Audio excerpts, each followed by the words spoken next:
ایک روشن اور دھوپ بھری ہفتے کی صبح ندا اور منائل خوشی خوشی جاگی۔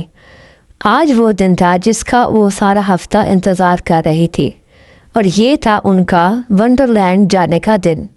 ندا جو دونوں میں بڑی تھی، اس نے اپنا بیگ اور دھوپ کا چشمہ تیار کیا۔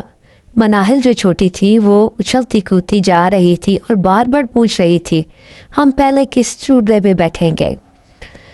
جب وہ اپنے والدین کے ساتھ پارک پہنچی تو گیٹ کے آگے رنگ برنگے غبارے تھے اور ہر طرف کہکے سنائی دے رہے تھے۔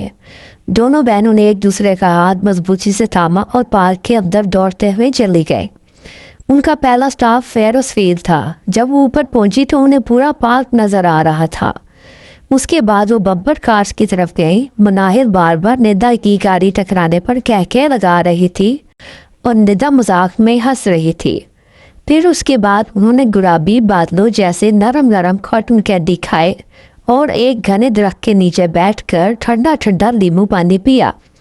اب ان کا آخری جوڑا جادوئی محل تھا، جہاں جگمگاتی روشنیاں اور عجیب آئینے انہیں اپنا ہنسائے کہ ان کے پیٹ میں درد ہونے لگا۔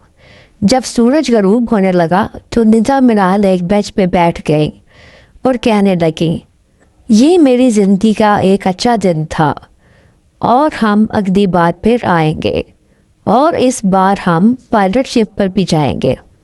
اس کے بعد انہوں نے تفریحی پارک کو الوداع کہا۔